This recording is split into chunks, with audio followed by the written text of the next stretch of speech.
So hi guys, let's continue our discussion by starting with two fundamental building blocks of accounts, that is income and expenses. And as I mentioned, since you have a fairly good idea of what an income and expenses, I thought rather than having a theoretical discussion about these building blocks, let's just move on to examples. So we can have two examples. First of a hypothetical company XYZ Limited, and then we will move on to a real company which will be Titan Limited. So let me introduce our hypothetical company XYZ Limited to you. So our hypothetical company XYZ Limited is an umbrella and raincoat manufacturer and seller. So what XYZ Limited does is it procures raw materials from the market, raw material being polyester, steel rod, handle, etc. And then using a combination of machinery and human labor, it converts this raw material into finished product. Finished product being umbrella and raincoat, and it sells it. So what do you think could be income and expenses for our company XYZ Limited? And let's start with income first. So as you rightly guessed, first major source of income would be sale of umbrellas. So let me note them down here, and I think it's time we started introducing some numbers here. So let's say I was able to sell 1 lakh umbrellas, and each umbrella I sell for 500 rupees. So my total sales proceed would be 500 into 1 lakh, that's 5 crore. Of course, in similar line, another source of income would be sale of raincoats. So just noting it down here. And of course, let's assume I was able to sell 1 lakh raincoat, and each of my raincoat is priced at 400 rupees. So there you go, I have another source of income, sale of raincoat, with total sale of 4 crore rupees. What do you think could be other sources of income for XYZ Limited? Of course, like all companies, XYZ Limited would also have a bank account, and in this bank account it would have certain funds lying on which it will earn interest income. So there you go, one more income source, interest on bank deposits. And just putting any hypothetical number here, let's say 25 lakh. And of course, in similar fashion, XYZ Limited also had some fixed deposits lying around, and it earned certain interest on fixed deposit. Once again, putting a hypothetical number of 15 lakh here. What could be other sources of income? Well, dividend income. XYZ Limited had purchased certain shares, let's say of TCS Limited, and TCS declared dividend. So XYZ Limited was fortunate to have earned 10 lakh rupees from dividend declared by TCS. And guys, I can of course go on and on and on. It's not possible to prepare an exhaustive list of all possible income sources of XYZ Limited, right? Because there are just innumerable income sources. Perhaps XYZ Limited owns some properties which it has rented out. So now, well, XYZ will have one more income, rental income. Or perhaps XYZ Limited owned a parcel of land which it sold for a profit of 5 crore. And well, now XYZ Limited has one more income, profit from sale of land valued at 5 crore. So, you know, I can go on and on and on, but you do get an idea of what income is, and well, that's the objective. So yeah, this is what income is. Now at this juncture, there is a very important point that I would like to highlight. Outside of this commonly understood income sources, which all of us now have a very good idea of, there are few more income sources that XYZ Limited can enjoy that I can think of. However, these income sources are extremely technical in nature, and usually we learn about them in our third or fourth year of accounting, and definitely not in our and definitely not on day one. So what I will do is, just for the sake of completeness, and so that you have an idea that there are certain things that you don't know about, I will merely list this technical income. However, to avoid unnecessarily complicating the first lecture, I won't discuss them, and if required we can have a future discussion on them. And for ease of understanding and reference, what I will do is The income sources that we all understand, I will color code them in green, and let me just write rental income as well as profit on sale of land here, and that we discussed at 5 crore, and rental income, let's say 80 lakhs. So there you go, our commonly understood income sources, and just writing couple of technical income sources here. Gains through uh, recorded at fair value through profit and loss, and just color coding them as red. And another technical income that I can think of is other comprehensive income, and not putting any numbers below them, and let me just write total income here, and that's 15 crore 30 lakh. So I hope you guys now have a fairly good idea of what income is. Also 80 to 85% of any company's income, I'm sure you will understand, because these are just self-explanatory things that we have discussed here and highlighted in green. But just for sake of completeness purpose, there are few more technical income which, if required, we can discuss in greater detail at a later stage, and I have just marked them in red here. Now let's move on to expenses. And what do you think can be expenses of our company? So of course the first and the most common expense would be purchase of raw materials, and this would be polyester,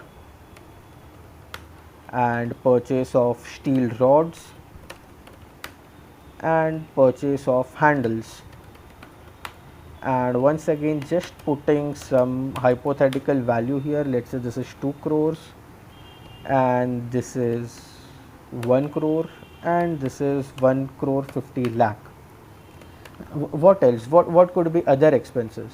So of course, as I said, I deploy human labor as well to convert this raw material into finished product. So I'll have one more expense here, salary and wages, and let's say this is 3 crores.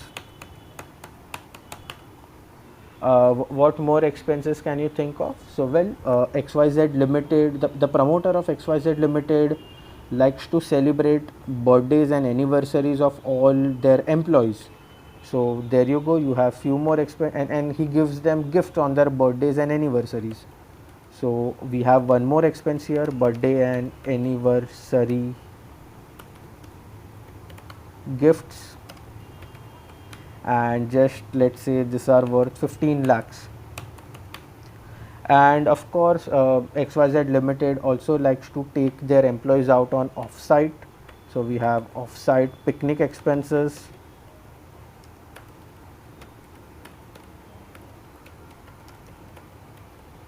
and once again, let's say these are 10 lakhs. What more? So well, XYZ Limited is a very progressive company, and what it has also done is it has given shares to all its employees. So this is something that I believe we will see some as we approach the placement session, that some companies, in addition to giving a fixed enhanced salary, would also offer their shares. So these are in accounting parlance known as ESOPs, or employee stock ownership plan. Essentially, just instead of giving salary to employees in form of cash, I am giving them shares. That is what you can think of. And let's say these are 50 lakh. What other expenses can XYZ Limited have? Well, I can think of advertising expense.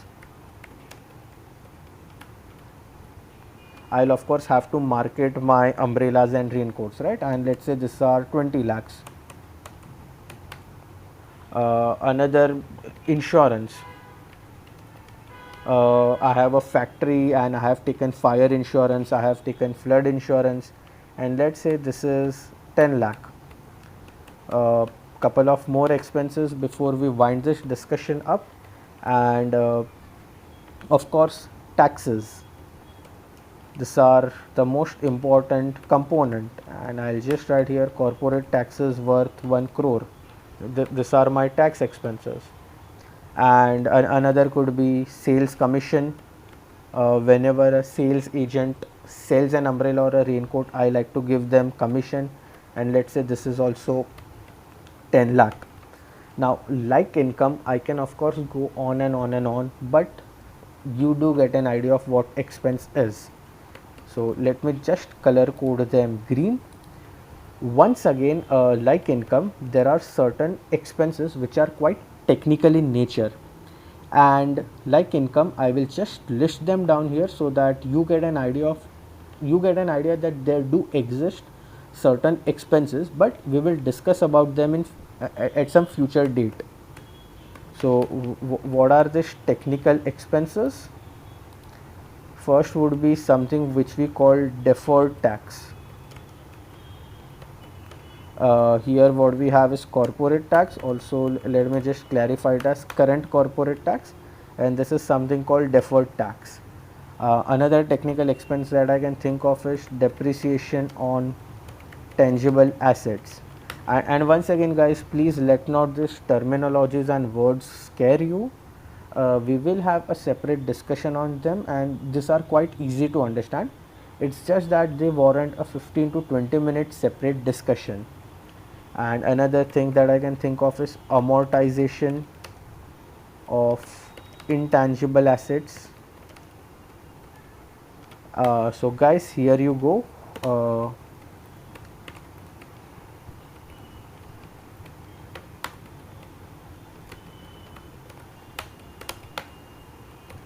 These are the expenses of XYZ Limited, and I hope you now do have a fairly good idea of the two fundamental accounting blocks, income and expenses. So before I wind up this session, let's just write some key takeaways here so that we can readily refer to them in future. And the first takeaway is two fundamental building blocks of accounts are income and expenses.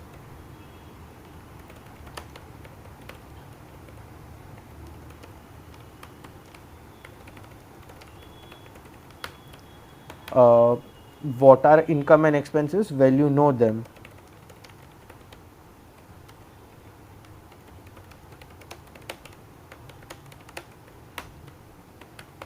What's another takeaway? I would say you now have a very good understanding of 80 to 85% of a company's income and its expense. And guys, you don't have to trust me blindly on this.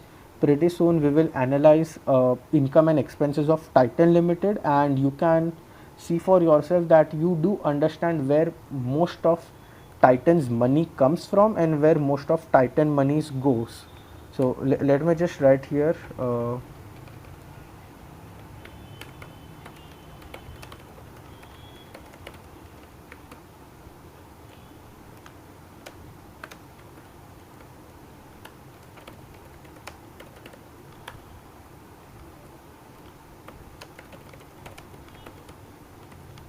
And remaining 15 to 20% is quite technical in nature, and once again we can easily crack it just by having a separate 15 to 20 minutes discussion on it at a later stage. So I'll just make a note of it here as well.